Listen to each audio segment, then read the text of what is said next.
And now we are back again. Hello, my friends and my viewers. Once again, we are back and we have with us Father Stephan Julien. Father is a psychologist, or should I say psychotherapist. And for the past 15 years, Father has been working with the victims that have been sexually abused. I would like to say thank you, Father Stephan, or should I say Stephan, which is easy. Oh, it's okay, Nathan. You can call me Stefan, no problem. Okay, so thank you, Stephan, for accepting to sit with me and to sit with my friends and my viewers for we to talk about something which is plaguing. I use the word plaguing the world. And I use the word plaguing because it is there, like it is not there. And people don't really know about it. So thank you for making our time to sit with us. And I hope that this is going to be a wonderful time for we to listen to what you have to say. Thank you once again. You're welcome, Nelson. I'm gonna go straight to the point. Usually I don't write my questions down, but this one I wrote so many questions. But there's so many things I want to ask. And I know that you're a specialist in this field, so I felt a bit of freedom that I have to exercise my freedom to ask as much as I want. So I'll go straight to the first to say that, as I mentioned earlier on, you've been working 15 years now with kids, adults, people, victims that have been abused. You've been joining with them in terms of offering them treatments, which will come later on. But for me, I want to know, where did you get this passion? How did it all begin? Where did it come from? Is it something that came like a revelation, or to something that slowly manifested itself within you? Well, I think I have two times in my life where this thing of the looking after victims came to me very strongly. The first time was when I was 5 years old. And I went to the church with my mom, and I started to cry in front of the crucifix, you know. And I said to my mom, well, later on I'll be a priest. And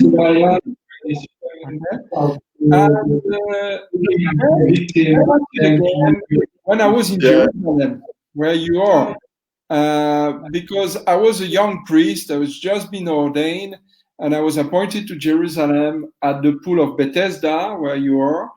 And as you know, I mean, people are coming, pilgrims, and they ask sometimes to talk with a priest, you know. And every time I was called to talk with people, it was for people who have been abused.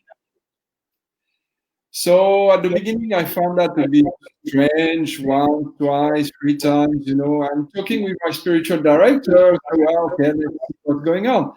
And I was only called for people who were abused. So finally, I had to listen to what God was trying to tell me.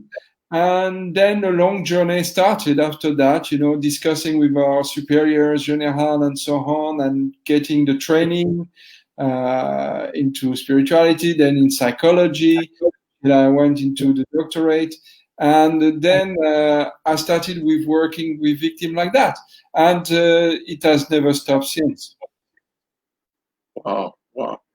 So that means the fire is still there, or the zeal is still there. Oh, yeah. I've been time when you felt like, oh, I've had enough. Or where do you get that motivation from? Well, yeah, so, sometimes you might get a bit tired, you know, see, and you say, well, there's so many victims, and what can you do, and things like that. Then you sit with a victim, and then you know where your motivation comes from. You know? To be present to them, you know, to be next to them, to accompany them, to help them to find new direction and heal from the suffering. I think that's there that you take your motivation, and of course, we can say that in this talk as well, in prayer life, you know, in Christ as well, because in this suffering Christ, and Christ saying, look after my brothers. I mean, the parable of the Good Samaritan is very dear to me. Jesus is the one meeting the person who has been wounded, and I'm like the auberge tenant, you know. and learning from Christ how to care for those people. That's where the motivation and the fire is from. Wow, that's amazing. So in your words, you've used words like victims and caring for those people. All right. So I would like you to be more specific. Who are we talking about?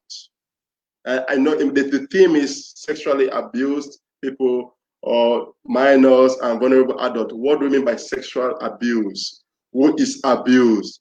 Why is someone abused? You know, what can you say about these questions I'm asking? The who, the why, and the how. Okay. The sexual abusing of a person is the fact of using the other one for satisfying one's self-sexual needs without the consent of the other one, or with somebody who is not able to give the consent, because of age or handicap or difficulty of understanding, So, but abuse is not really a right word, because, it's come from a Latin word, abusus, which is to go over a normal use of something. But there is no normal use of sexuality with a child, for example. That doesn't exist anywhere, So we talk more about sexual molestation or sexual aggression or sexual violence, but the generic word for that is sexual abuse. But it's when somebody, an adult generally, but can be another minor as well. And we have more and more today sexual abuse that are committed by minors on minors. So it's really that it's to do this sexual violence on the other one without a consent and without her or him to be able to give the consent because of age. And this can take different form, I mean that it can be a direct sexual contact on the child or on the vulnerable adult by touching or penetrating or fondling or God knows what, but what we call contact abuse. And then you have non-contact abuse is, for example, showing pornography to a kid or exhibiting oneself nakedness to the kid or watching the kid behind a curtain when he showers or when she showers, things like that. So those are called non-contact sexual abuse because there is no physical contact, but it's still a violation of the intimacy of the other one. And can these, from what you're saying, can these be done consciously? I give an example. I'm not giving an example related to kids or vulnerable adults, but what I see often on social media, what the young people, some young people they do, they get a photo of a lady somewhere and they put on their page and they sexually describe her, like, without the person's consent. Can that be referred to as sexual abuse? Yeah, if there is no consent of the person, yeah, it's a sexual abuse, yes. It's a non-contact sexual abuse. And then, okay, thank you. And you also mentioned like showing pornography to a kid.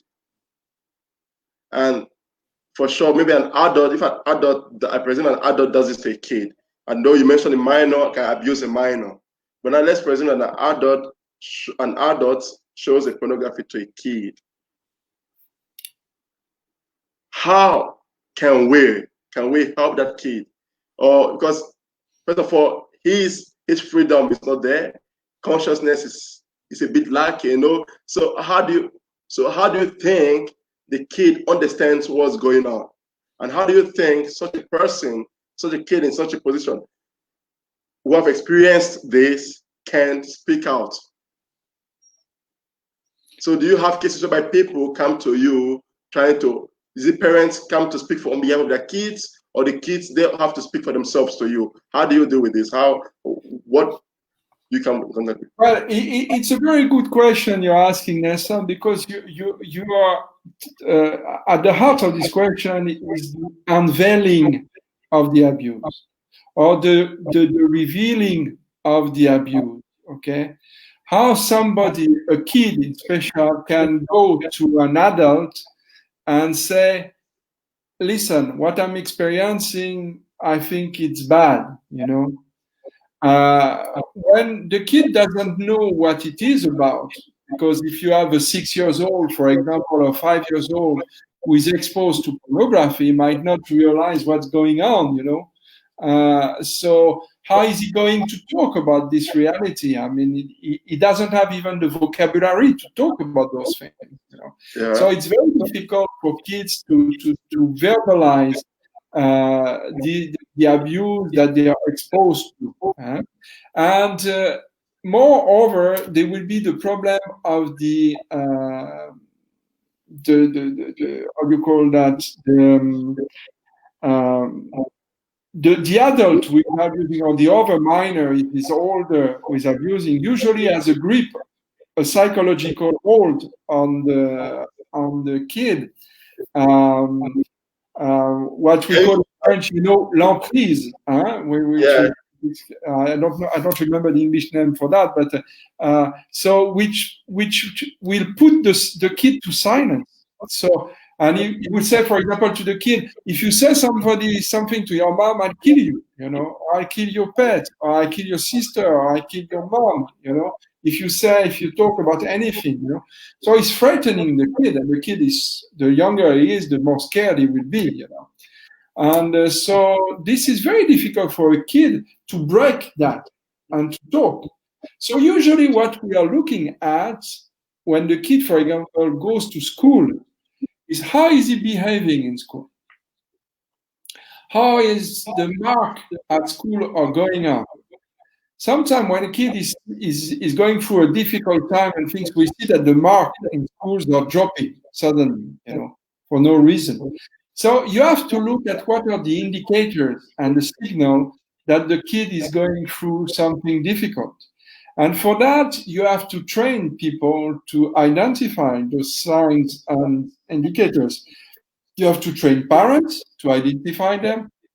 You have to train teachers, you have to train educators to identify those signs that a kid is going bad, because most of the time the kid won't be able to verbalize it, so he will have difficulty in behaviors.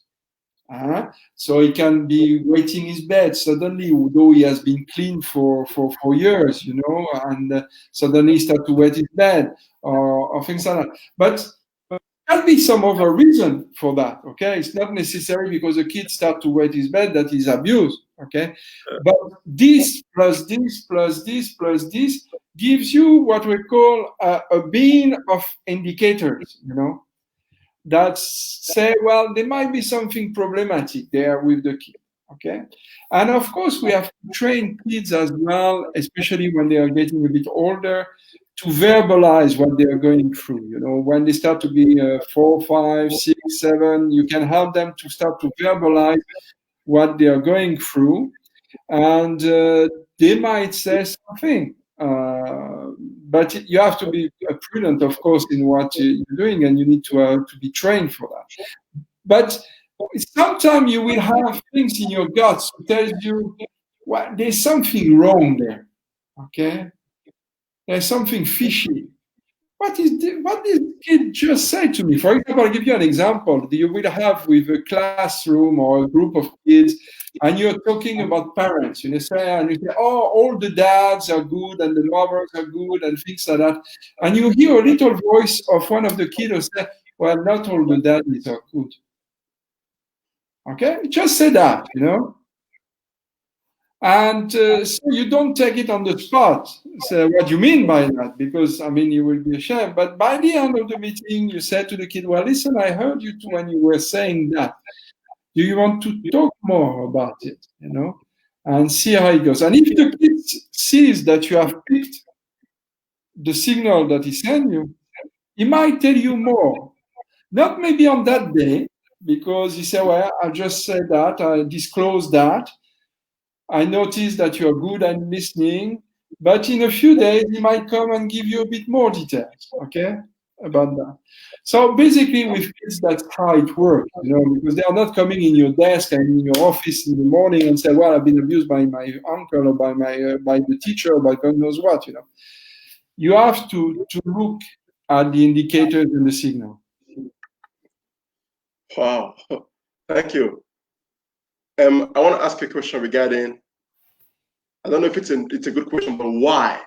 Why do you think, from your experiences, why do you think, or do you have an idea why people abuse the other people? Why a person decides to abuse the other person? And related to that question is, who abuses the other? How can you define the who there? Okay, so there is two questions there. There is one who is abusing, and what are the motivation for the abuse. Okay? Yeah. Well, let me tackle them like that. I say who abuses. Well, basically, can be anybody. It's nobody is written on his forehead child molester. I mean that's. You can be living next to one and not knowing it. I mean is nothing that differentiate the person from the others. What we know is that generally they are men more. Okay, more men than women abuse children. Okay, though the number of women who have been abusing is rising.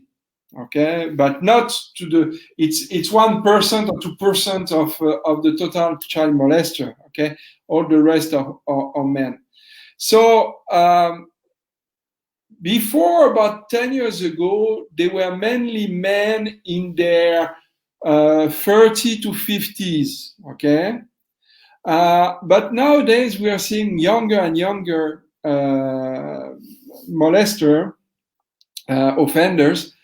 And today, the nearly half of those who are arrested for such a crime are minors, okay, who have committed abuse on other minors. So they are from all kind of social classes. They can be the butcher, they can be the baker, they can be the mechanic, they can be a teacher, they can be a judge, they can be a big shot, whatever. I mean, everybody. When I was doing treatment for sex offenders in Canada, I had to deal with people who were mechanics and lawyers and head of university department and God knows what. I mean, all a variety of people. So, and the youngest one was 18, and the oldest one was 75. So you see, I mean, that can be arranged. Now, you'll have what we call intrafamilial and extrafamilial offenders. You have those who abuse of their children or their kids, their nephew, nieces, or cousin, or things like that. And that sexual abuse is called incest. Okay, it's a particular type, or intrafamilial sexual abuse. Okay, then you have extrafamilial sexual abuse. There are people who have access to the kid. They are, for example, teachers, sport educators, but also priests, unfortunately, or imam, or God knows what, religious leaders. Okay, all people who have an access to children. Okay. You can find people. Now, we estimate that in the world, there is about 3 to 4% of what we call general population who are potential sexual offenders. Okay? So that gives you an idea. So 3 to 4% of the general population will be sex offenders. Now, what an offender needs to offend, he needs to have 4 things. He needs to have a motivation. Okay. So what do we call a motivation? It's mean why the person is offending. Why is the person abusing a child? Well, the person can be suffering from what we call pedophilia. Okay, pedophilia is a mental disorder of somebody who is only sexually attracted to children. Okay, so this is a particular mental condition, and there are some different origin to that pathology. Now you have other people who are going through a difficult phase in their life. For example, they are out of a divorce, they have started drinking, or they are through a depression, and they might regress at that time and regress to a sexual offending moment. Okay, so they are not only attracted to children; those one, they can have sexual relationship with a woman on the side, or they can be married at time. Like, for example, you have some incestors, they are married and they are abusing their kids, and they are sexual intercourse with their wife. But usually they are in a difficult time in their life. Then you have some people who have a very low IQ as well, intellectual coefficients, quotients. So those people, they have difficulty to see themselves as adults. Okay, they are still stuck in the teenager period or child period. You have some people who are what we used to call sociopathic or psychopathic, and they are people who don't care what you think about themselves, and they are so happy in breaking the laws and the rules, and to make you know that they are stronger than your laws and your rules, So they are what we call antisocial disorder. So it's another mental disorder. And those people will make the biggest of the crimes, abusing a kid, So for them, and they're looking at you in your face and say, well, what's your problem with that? So they are what we call psychopaths or sociopaths, So this can be some of the motivation that they are. You have some people, of course, as well, who have been abused themselves when they were kids, and regress at that level when they are under certain pressure and certain condition. They represent about 30 to 40% of the sex offenders. Okay, so it's one of the big group as well. Okay, so now they need to have this motivation now, but that's not sufficient to commit an abuse. Okay, they need to overcome internal inhibition and external inhibition. Internal inhibition would be, for example, the fear of being caught by the police, of being arrested, of losing your job, or all kind of things, or cultural forbiddenness, that you have learned from your culture, or God knows what, but you have internalized in you. Okay, so that's where you fear consequences for yourself, so you don't go there, because you say, well, if I do that, but if I speed on the car, I might get a ticket. Okay, so, well, that's the same thing to say, well, I don't want to get a ticket, so I don't drive fast, okay. Then they have to, so in order to overcome that, they will imagine stories in themselves. They say, well, that's the child who wanted it, or things like that, or she's more mature than the other kids, she's really a woman now, things like God knows what, So they will tell themselves stories to convince themselves that's okay to go there. And then you have external inhibition. External inhibition will be the natural guardian of the kid. For example, the parents who are protecting the children, So I remember one evening I was giving a talk in Abidjan, in Ivory Coast, and we had a meeting, and we were talking about child sexual abuse, and I saw all those mothers with their kids in the meeting. So it was a bit complicated. But what was going on is that the mother said, but we cannot leave the kid at home alone, okay? Because it was a poor quarter. And this is what external inhibition is about, protecting the children, so that's it. And then the child molester will need to overcome the resistance of the kid, okay? So for that, he can give him drink, or he can seduce him, or he can give him gift, or use all kind of technique, or he can restrain him as well, with a rope or God knows what. So that's how it works. This is the who and the why, and how. Wow, oh, wow, thank you, thank you. I really liked the way you spoke because it was really concrete. But now I want to take us back a bit. You mentioned earlier on that kids get incapacitated by the abusers, like they show them pornography. They say, if you tell your parents, I'm gonna kill you.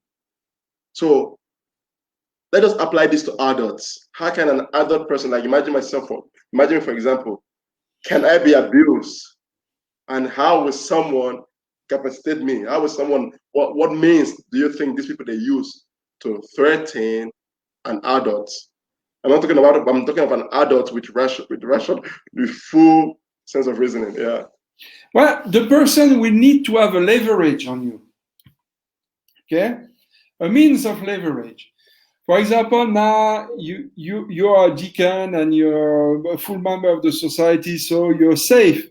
But for example, when you were in formation, okay, uh, somebody who would have power over you to decide if you're going to be accepted or not to this oath of yours or to the ordination could say to you, well, if you don't do that to me, I'm going to make sure you never become a missionary of Africa. Okay. So he would have a leverage on you. Or he would have other means of leverage on you, of course. And for example, in many places, maybe less for men than for women, uh, the poverty would be something, And if the person is poor, and you have and you have money, and the person has a lot of money, that person can say to the other one, well, I can help you, but you have to do something for me, So the person is using a vulnerability in the other one in order to get what he wants, And when the person, I've seen that in places like Nairobi, in Kibera, in the shanty town, for example, where you have very vulnerable adult young women who don't have money and things like that, and they are really at the mercy of those people who have a lot of money, who take them for sex and drop them with pregnancy and like that, and so there are many different phases where people can be vulnerable, and we can be as well vulnerable when we are, for example, imagine as an adult man, imagine you don't have a job, you're in depression, and so you have somebody who gives you some drink, and it can abuse you. I mean that can happen very easily like that. Yeah. I think it's a good point you mentioned because I know that I am kind of fortunate to work with some of African migrants in Israel. And 3 years ago, when I was fully engaged in that work with them, you could hear some of their experiences. And this is the example you gave is what they go through.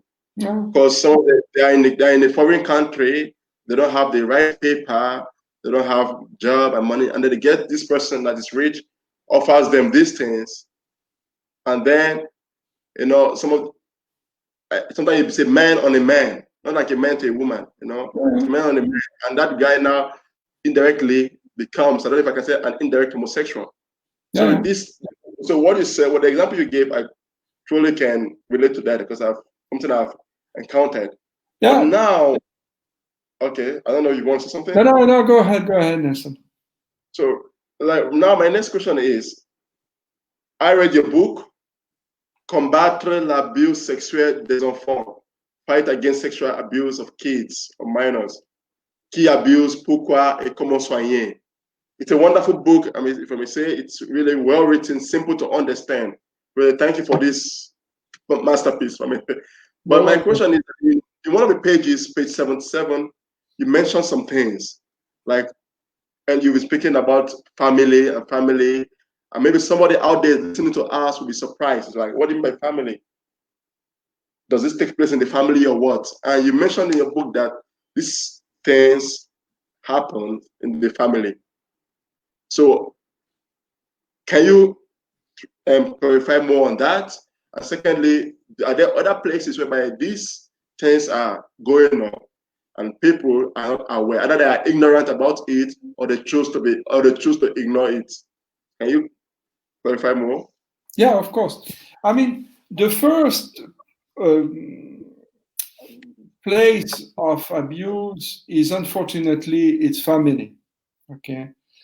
Among all the cases who comes to court, I mean, most of the cases, and from far most, I mean, 80 or 85%, there are cases of sexual abuse in family setup. Okay. So you will have all kind of different setup. You will have the incest, the direct incest, for example, from a father or mother on their child, okay, on their children. But of course, you will have other setup, and if you have an extended family, for example, you will have different setup. If you see, for example, in some countries, in some countries in West Africa, the children are not raised by their own parents. They are sent to the kin. Okay, they will send to their in-laws to be raised by the uncle or the aunt or other one. Why? Because it's to help the kids to realize that they belong to the extended family. They don't belong only to the mononuclear family. Okay, but of course it can be a risk as well when you send a kid to an uncle who has not a wife, for example, or an uncle who has an old wife, or a grandfather, God knows what. I mean, there is always risk. Okay. And of course, as the reputation of the family, it's a value, okay? So there is a lot of what we call systemic resistance from the family to disclose those stories, because we don't want to bring the shame on the family, okay? Because we think we bring the shame on the family, where, as a matter of fact, it will be for the family to be proud of protecting a kid, okay? From somebody who was abused. And in some countries, you have some traditional ways of dealing with that, but it's very difficult for when it takes place in families to disclose that. I remember when I was once for giving session in Algeria, in North Africa. I remember of a mother who had to go through 12 different police stations before finding one who accepted to receive a complaint of her daughter being abused by her father. Okay, 12 police stations before one accept to find the complaint. And even at one place, she had to escape because the policeman said, he phoned to the father and said, come and pick up your wife and your kids, I mean, things like that. So you see, I mean, this is how society is ready to listen to that, okay? How society is ready to listen to that. And many things we say, well, we wash our dirty linen in our family, okay? Yeah. But usually the only thing that happens is that it protects the offender. It doesn't protect the victim, okay? Mm-hmm. And that's the thing. Now, of course, family, it's a wonderful place as well to grow up, okay? But for some kids, it has become hell, okay? Because they are experiencing that. We are saying that across the world, it's about 1 out of 3 girls, 1 out of 3 girls who would have known a form of sexual abuse before she's 18, okay? Wow. And 1 out of 5 boys would have known something that is abusive in one form or the other, one sexually. So it's a big number. It's a big figure at the planet scale. Now, other places where you will have sexual abuse, of course, are places where you find kids.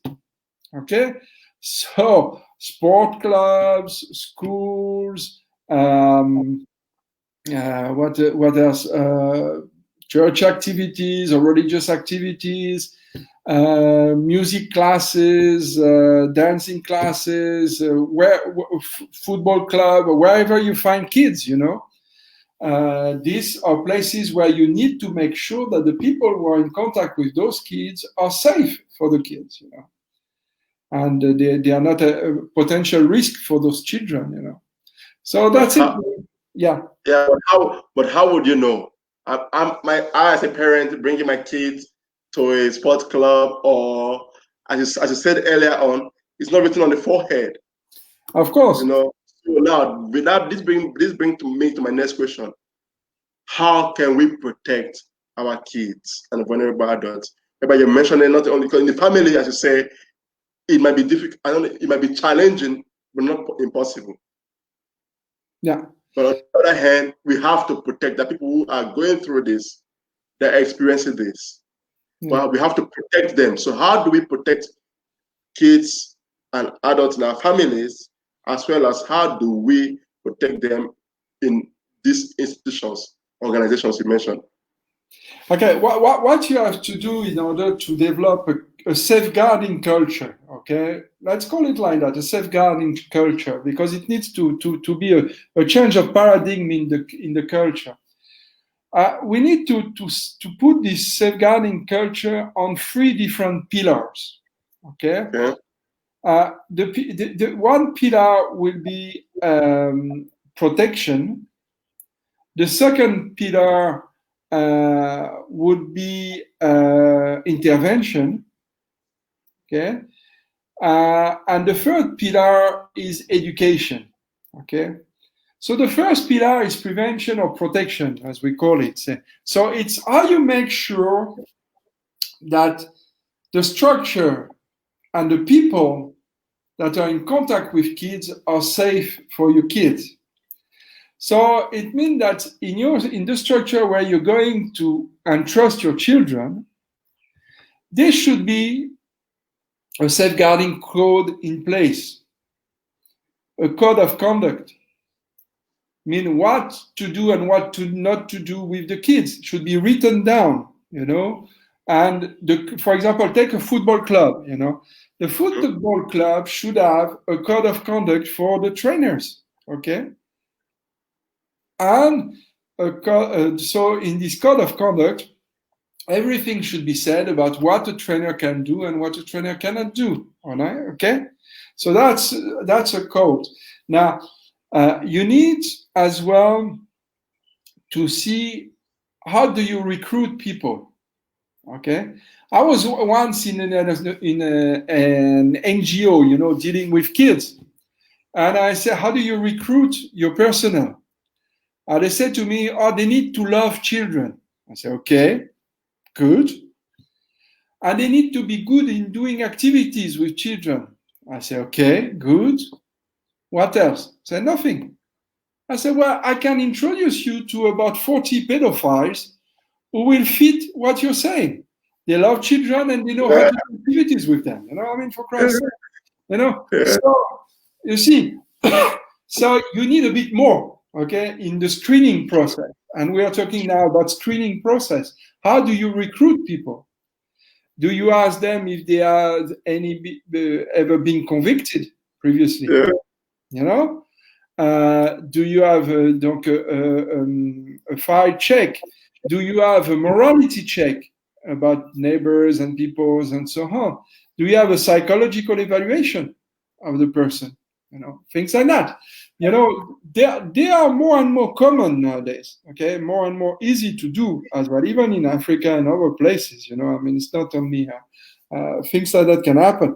In your own formation, you have to go through a psychological evaluation and everything. So this is the screening. So make sure that there is a code of conduct. Make sure that the people you put with children are safe as much as you can know, okay? Because there is no 100% proof, okay? You can have somebody who does very well for 10 years and suddenly one day it's snap, okay? But you make sure as much as possible to identify potential problem. And parents have to be involved in those activities as well. You don't just drop the kid there and you go on, fathers can be watching their kids training, and things like that. They have to get involved into that because they send a signal, I'm around, I'm around. So that's one of it. And now they need to be very clearly identify what are the protocols in case of problem. Once you notice something wrong, your kids who loves football, for example, and suddenly doesn't want to go anymore to football. What's going on? Talk with the kid and see. And if the kid say, well, I mean, in the restroom, the trainer, I mean, does thing I don't like. Okay, to whom do you report? You have to know very clearly to whom do you report. Do you report to the police? Do you report to the social services? What do you do? So protocol of reporting needs to be clearly identified in the flyers that the football club will have. For example, in case of concern, don't hesitate to phone to that numbers and God knows what and so on. And then after you have to do education. You have to educate the people who are caring for the kids. You have to educate the kids to let them know that they have rights and they have the right to be treated well, okay, and not being beaten the hell out of them or being abused or God knows what. And you have to educate as well parents and caregivers that their children need to be protected and so on. So they are really the three pillars of a safeguarding culture, okay? Okay. For example, churches can help as well in groups and to educate parents and to educate kids about the safeguarding culture. Okay, thank you for this. I want to cut you in. Earlier on, you said something about, you used the word, excuse me to quote, okay, say even in Africa. And you say it's not about only Europe. So that means it gives the impression that when we talk about these things, it becomes like a European thing or a Western world thing. So have you had victims or cases coming from Africa as a continent or other third world countries? And also linked to that is when you say that we have to educate the kids. I'll give an example. I grew up in a culture whereby we use the word that sex is sacred. You don't talk about these things, you understand? So, and then recently I saw on Facebook, he said some African fathers, let me not generalize, some African fathers teach their kids not to impregnate a girl. They don't teach their kids on consent of a woman. So you see that, so you get my point that how do we educate within the context and youth, and if you ever encountered cases from third world countries or Africa, for example, Africa, for instance. Yeah, I mean, Africa is a huge continent, made of different. Tell you that. I mean, there's many different cultures, and there's many different ways of looking at children and their place in society. Okay, but there is some common points nonetheless. Okay, that we can identify in African culture. You see, for example, the value of a child. A child has a value by himself, okay, but he has more value because he belongs to the family. As an individual as such, okay. So if you want, he's a common good of the family, okay, the child. So that's something. And in many cultures, children are supposed not to talk to adults. Okay, the world of adults is a different world, but in our culture, they will be encouraged to talk and say what they want, So, and in many places, we used to have initiatic right.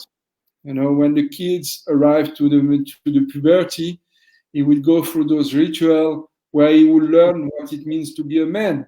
Okay, but as many people are moving towards cities, these things are changing.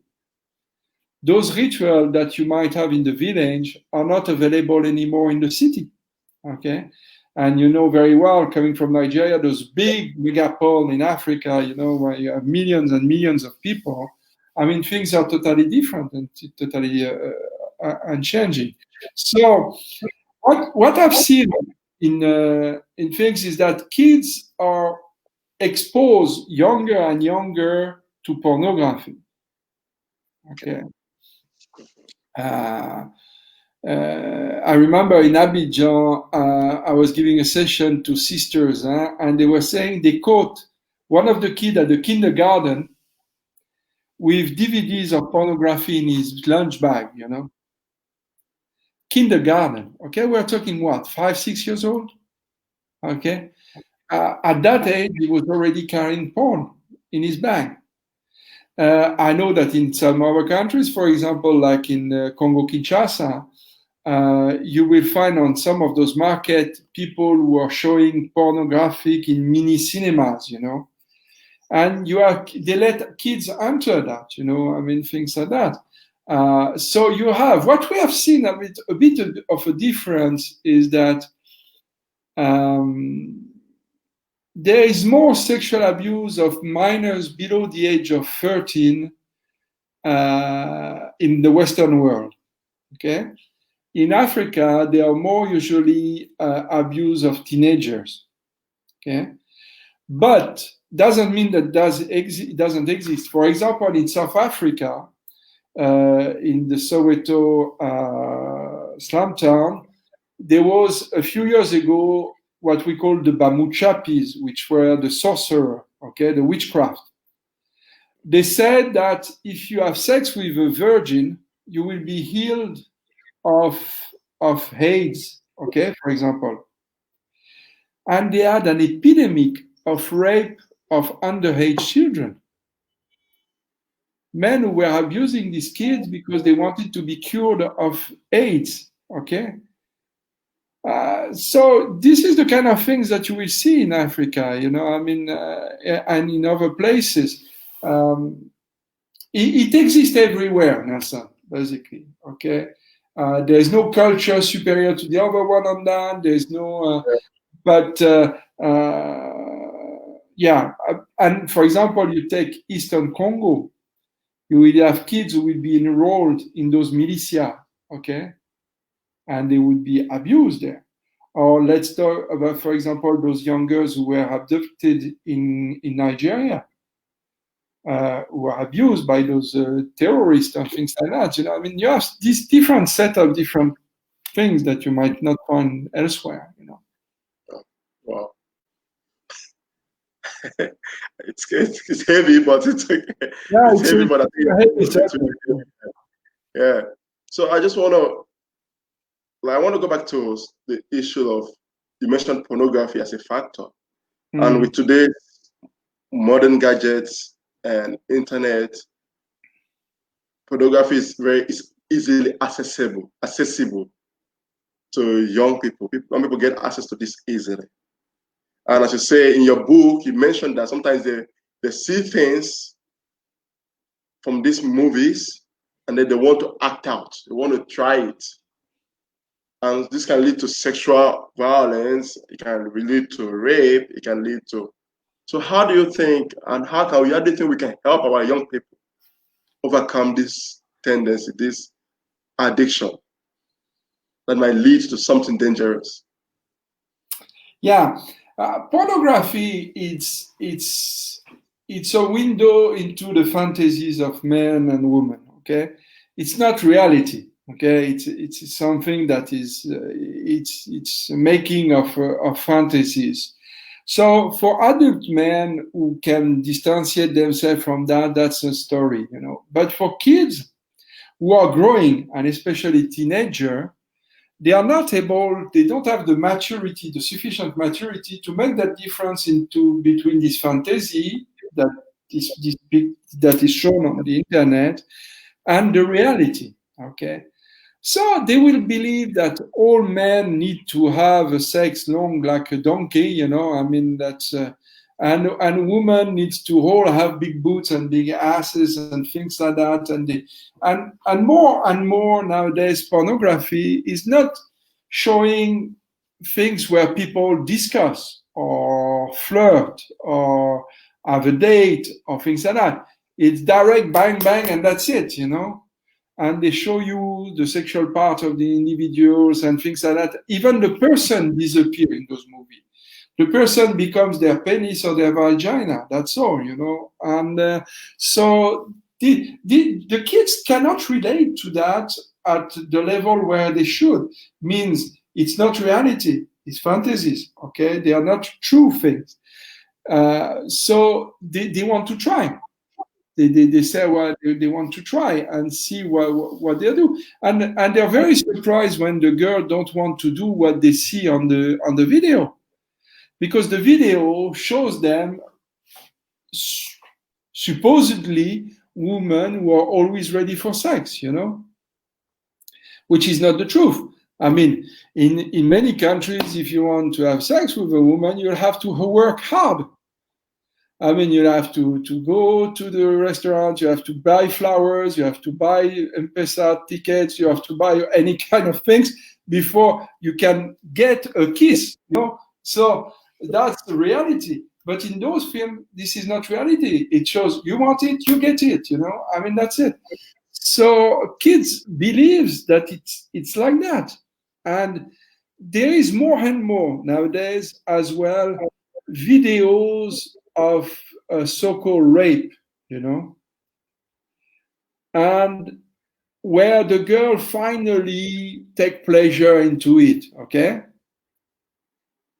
But that is changing in the mind of the boys nowadays, because they are saying, yeah, but they don't want it, but finally they will accept it and they want it, and they want more, But this is only to make kids more and more violent.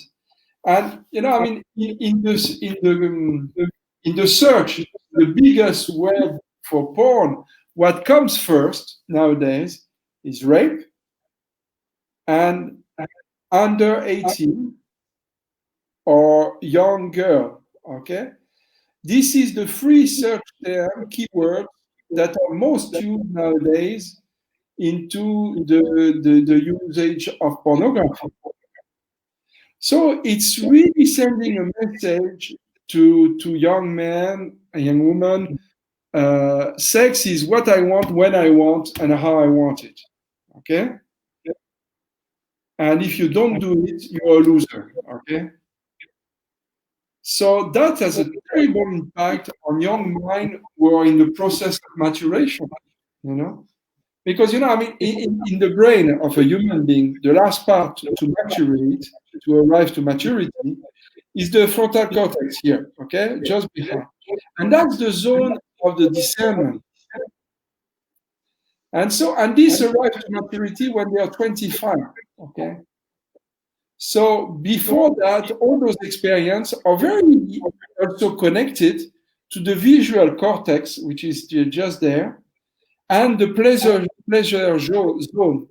And so the connection is done very quickly between the image they see, the pleasure they take in masturbating, looking at these images and so on, and what they understand in the discernment of what they can grab and what they can get. So this is doing tremendous damages. It's an epidemic. It's really an epidemic. Wow.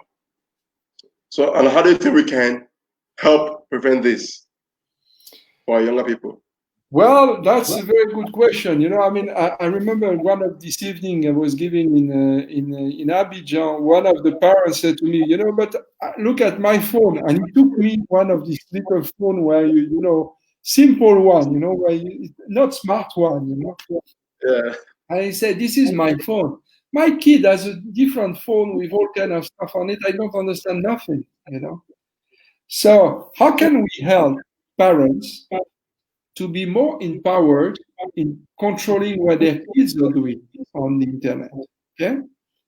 How do they access porn? Because today they will access porn basically on their phone. Okay. So there is program that exists to do parental control. Okay. But you need to help parents because usually their kids are smarter. Okay. So what works well is education once again, okay, and educating them very, very well about what are the risks of pornography, what pornography is about, and parents need to be part of that. But it's very difficult in some culture to have parents to talk with their children about things like that, So I mean, it's really a matter of education. I think that's the thing. Now, at a different level, there is a fight going on with the big shot like Google and things like that to try to block as much as possible the access to kids. But nowadays, a kid who wants to go on the internet, the question that we'll be asking him is, are you over 18 or below 18? And if he click is over 18, is having full things, you know. I mean, there's the bloody no difference, you know. I mean, that's so we need to work on that, you know. And but the industry of pornography, it's a big business that gives a lot of money to all kind of traffic.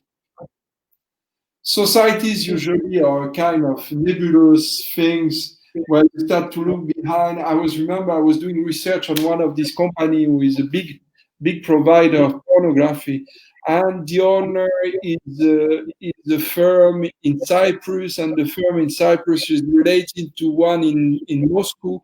And as a matter of fact, who is behind that is the Russian mafia. Okay, so I mean, every time somebody goes on this website, there are a lot of publicity and advertisement on it, okay? And that generates money for the provider. And with that money, what do? They buy drugs, they buy the arms, they do traffic, organ trafficking and all things like that. So we have to know that when we watch porn, we finance criminality, most of the thing, you know? So that's as well something we have to educate our kids on that. You know? Do they want to contribute to something that is exploiting people? Okay. Wow.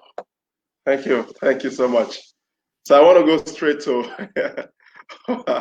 I'm speechless, but Breathe. You have the word applications. Yeah. So I know we've been speaking about all these things about kids and adults, but I want to ask regarding women, for instance. What happens in job places? Like we see this in movies or in magazines, we read about them. Abuse happening in place of work. A lady goes for a job. She is forced to have sex with the owner of the job in order to get the job. You know, and then sometimes even related to this question is for kids or people, how do we encourage people to speak out, to come and express what they have experienced or felt? But now, on the other hand, even though they come forward, even a lady comes to say that she was abused in this job, I don't think people will believe her. Even the kid comes and say, okay, this man abused me or insult, people will never believe them. Now, on the other hand, should we always take all accusations as proof until proven guilty, or how do we go about that? Okay, so there are two different things. I mean, kids and adult women is different, but one of the key elements behind is power. Okay, and how somebody will abuse his power in order to get what he wants. Okay, and we have seen that when women become more and more in power, some of them become abusive. Okay, we have seen that in the States, for example, in universities and so on. So one of the key elements is power behind. So what we know for children is that out of 100% allegation, 5% are usually fake allegation. Okay. 5%, which means that 95% of them are true. Okay? That's a huge number. That's a big number, of course, and because there is a big risk, okay, for that. So 95% of the allegations are usually true in case of children, and 5% are false. So for women, it's a bit more complicated because sometimes there can be more fake allegation, but it's not always true. It's always a question of of power too. There, I won't have any figure for you for the rape of women and the sexual harassment. Sorry to cut you. How do you arrive to get these figures? Somebody's asking me the question to ask you immediately. How do you arrive to get these figures? Like when you give 95 and 5. But that's research, right? That's what research. I mean, they can be. I mean, if you give me a bit of time, the problem is that I'm in Paris. I'm not in my office in Rome because I have all my data there. But the research has come out with those figures. You know, I mean, so they go through criminal records and things like that and so on. And it's generally accepted in research as a good figure. You know. Yeah. So for women, I don't have any figure to give you, but I know it's a big problem. So I know we've spoken a lot about all these problems. We cannot just speak of problems without solution. And what you do is to offer solution or offer solutions to these victims. So how do you think we can treat an abused kid? And how do you think we can treat also an abused adult? Now, linked to this is case of rape. A lady that is raped and she becomes pregnant. In most societies, she's rejected by the family, by the culture, everybody. Even though she's pregnant, nobody wants to have anything to do with the baby. How do you think we could treat such a person and help them find their dignity again? Because I say it's 5 minutes or 2 minutes for the person, for the rapist, and then for the lady, the victim, it's like all her life or all his life. So how do you think we could help these people? Well, the thing is that the younger you intervene for treatment, the better the outcome will be. Okay, and the less time the effect will last. You know. So when you have spotted the situation and it's true and things, and so you can start a treatment, psychotherapy, and so on, it will go fast if the children are younger. Okay. Now, the problem is that many of the disclosure comes when the people are adults. Okay. And they are to move on in life. They have to build their life and things like that. And so they have buried that somewhere in their life, you know.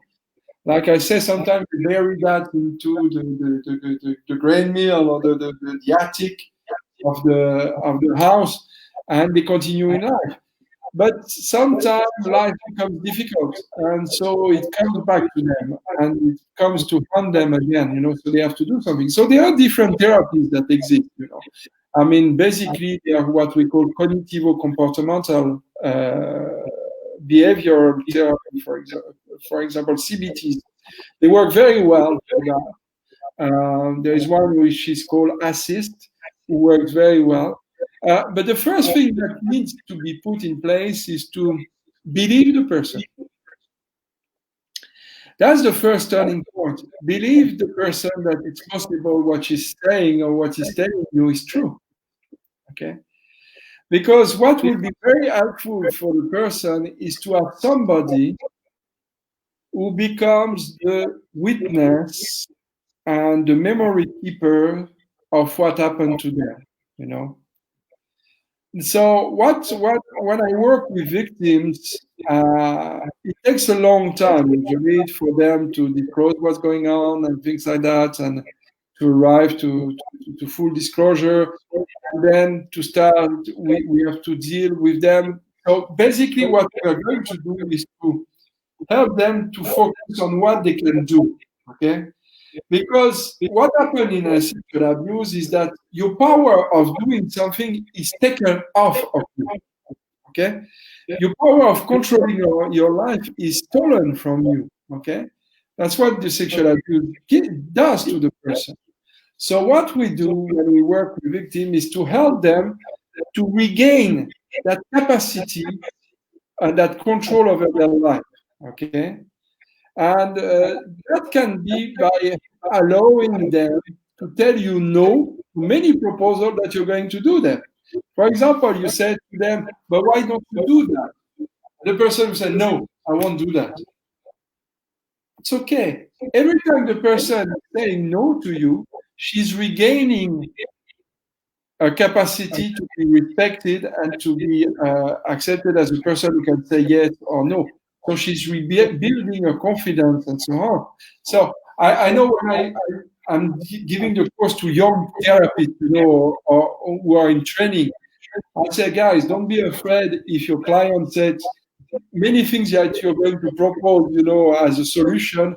They are going to say to you, no, no, no, no. Because when they are saying no, no, no, they are learning that it's okay for them to say no, okay? That they are respected into them saying no, okay? And that's okay. So that is very important part of the therapy and the healing process for them. And then one day they will say yes to something you're proposing. Because they feel at that time safe to do it. And they say, that I can accept, that I can do, and things. And then there is a shift and a change in the therapy process there. We have somebody who has regained her capacity and her autonomy. Wow, that's good. So now I want to link this to the family. How can parents help in making it easy for the kid to disclose? Because you said that usually the disclosure happens when they become adults. As kids or as in the younger age, it's always difficult, even 15, 16, 17. Maybe when they are 20, 30, 40, they start coming forward. Sometimes it takes a lot of courage. But how do you think parents can help? Whereby in a situation, I'm linking this to the example you gave, whereby somebody goes to the police to report the case, and the police ended up calling the parents or the father to come and take the family.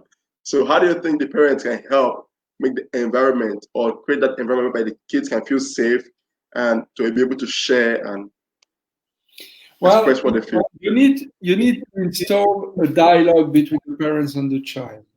And for that, you need to allow the kid to express his feelings and validate his feeling. For example, if the kid is feeling happy, you say, oh, you're feeling happy, it's okay. It's wonderful. If the kid feels sad or start crying, you don't let the kid, or you should not cry, or men don't cry, Well, men do cry. They just go hiding to cry, So that's it, And that's the thing. So validate the kid into his feeling. And if you see the kid is not able to verbalize what he's feeling, you look for words with him. How do you feel? Where do you feel? Is it there? Is it there? Is it in your gut? And how is the feeling? You help the kid to verbalize, to be able to verbalize his feelings, what is going on. Like that, he will know that it's okay to say something. And you send him the message, that's okay to talk, That if you want to do something to daddy or mommy, you can do it. I mean, or you feel, Then you help the kid as well to learn to have some responsibility. Okay? Give him some duty to do, okay, that is responsible of. So he will learn a sense of agency and responsibility as well. So that he will become a bit autonomous and see that it's okay, he can do something, he can trust. Because many of the children who are abused, they are kids who don't feel comfortable with their own capacity in doing things, okay? So you have to validate them and encourage them to get skills into autonomy and agency. Okay, that's very important in the education of the child. And send the message that you can talk about anything you want. Okay. I think this is a good point because I have encountered kids that have shared with me or adults about what they experience within the family, because it all begins there. When a kid is not able to express what he or she feels, it starts there. And sometimes we as parents, as guardians, we contribute to that in the sense that what we say to the kids will end up having an effect, either positive, if it's good, or negative effect on the kid. Imagine a parent who is always using abusive words on their kids. Parents always trying to dehumanize the kids. For sure, the kid will end up with depression, will end up with anxiety, lack of fear, lack of expression. So there will be no safe environment for the kid to be able to share, because already that trust of the family, the first environment for trust is not there. And if she cannot get that there first of all, which is the foundation, then it will be hard getting that outside. It's possible to have it outside, but it's going to take time. So this is where parents listening to us today, and we as guardians, we have to really make an effort and really look at what we say to our children.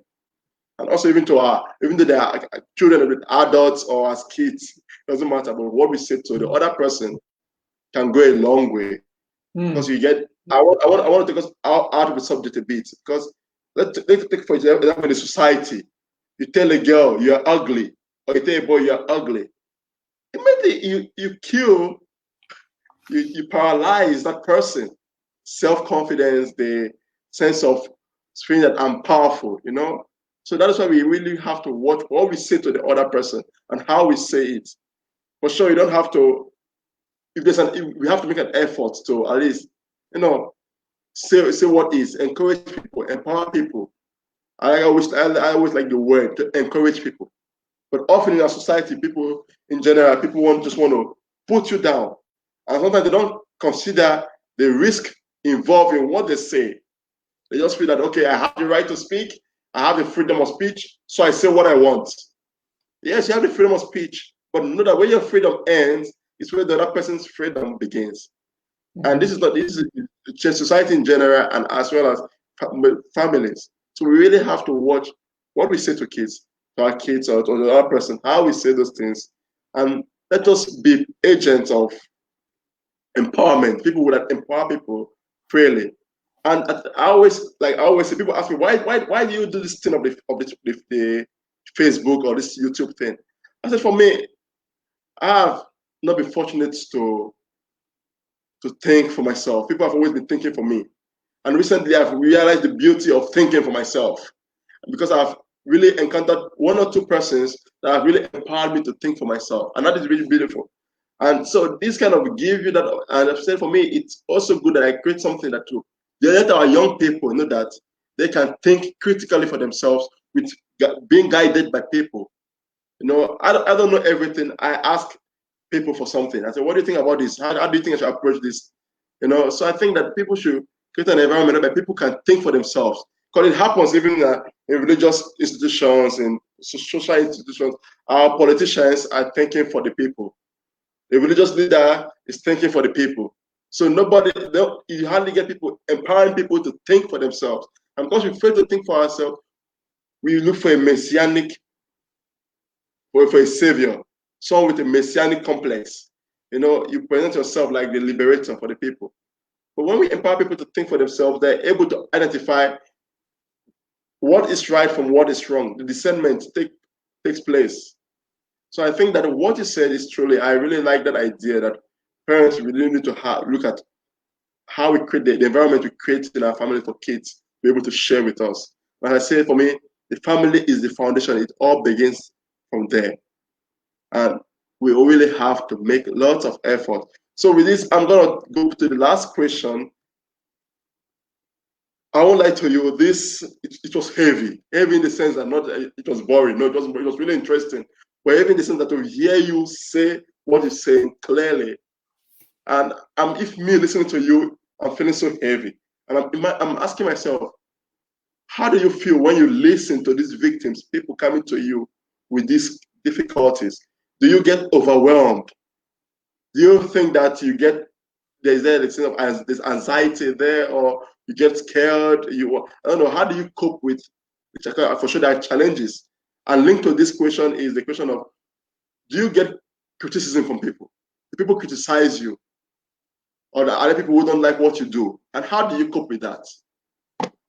Okay, two things.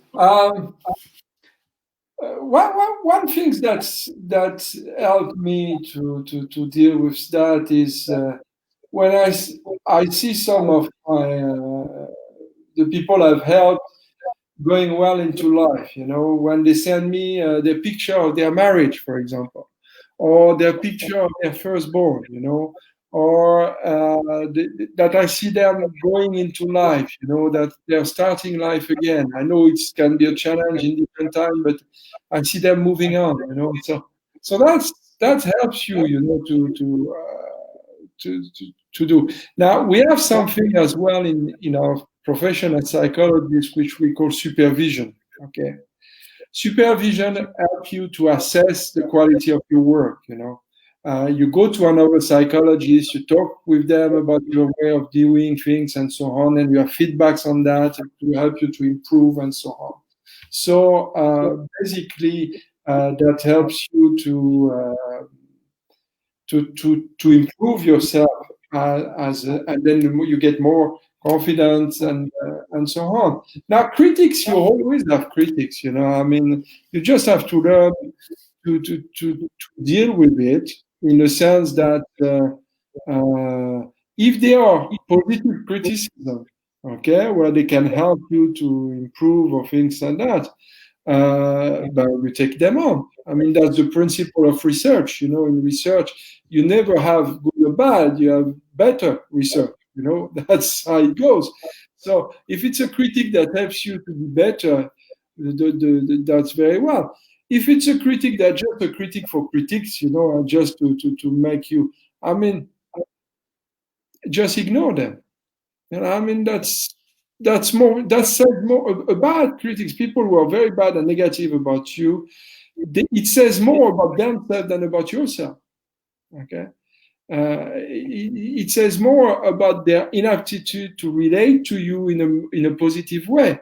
It says more about you gave the example, for example, because words can harm and can hurt. You say, well, you're an ugly girl. Okay, what does it say? It's not that the girl is ugly, that the boy is saying that he's stupid. I mean, that's all. I mean, that's and it doesn't care about the feeling of the other one and things like that. So a bad criticism or things like that says more about the person who is doing it than the one who is criticized. So once you have that in your mind, well, nothing can hurt you. Okay, I mean, because you know the truth about yourself. Okay, because you do supervision, because you do spiritual direction, you're honest with God, you're honest with yourself. You know where you stand. And that you have the right to be yourself. Okay. Now, if somebody doesn't like you, and you'll have people who won't like you, but that's their problem, that's not yours. Okay. Thank you. So, any last words you want to say to families and kids and young people out there? Something that can help, because for me, as I said, the goal is to empower people to think, young people to think for themselves, because we're trying to build a better world tomorrow. So, are there anything you want to say? Other things you want to say to?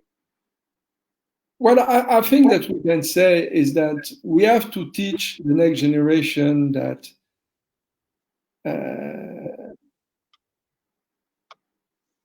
that it's okay to feel what they feel. Okay, and as well, we have to teach them how to love respectfully of the other one. And that will go through not forcing them into anything they don't want. I mean, sometimes we have parents who say, "Allez, come, give a kiss to your uncle or give to the." Let me just give you a very short story.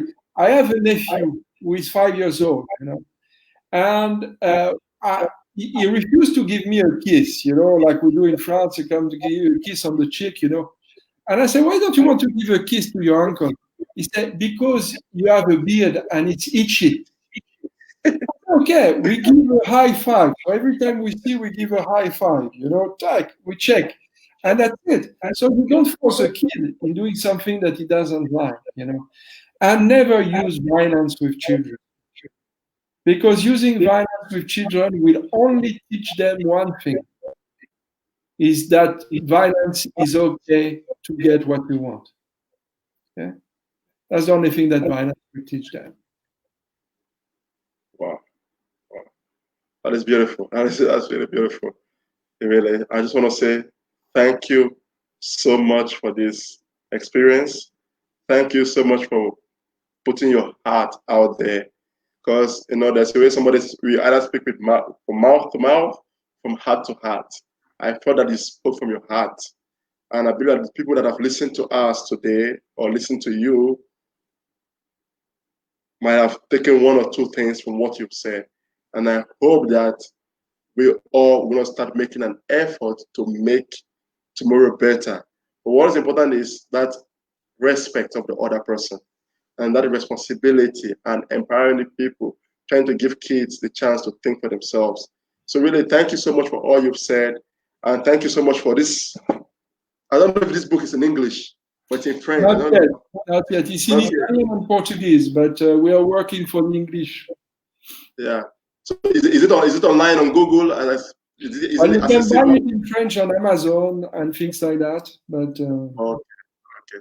So I think it's really a wonderful book, by which I feel that can really help people that are interested in psychology, or I think it's a good book, Combattre l'abus sexuel des enfants. So I think really thank you for this, and thank you so much for everything you said. And thank you, my friends, my viewers, and thank you for sticking with us. And I hope that we might have learned so many things tonight. Stay safe and continue to wash your hands. We're still in the Corona season. Wear the mask, wash your hands, and God bless you all. Thank you.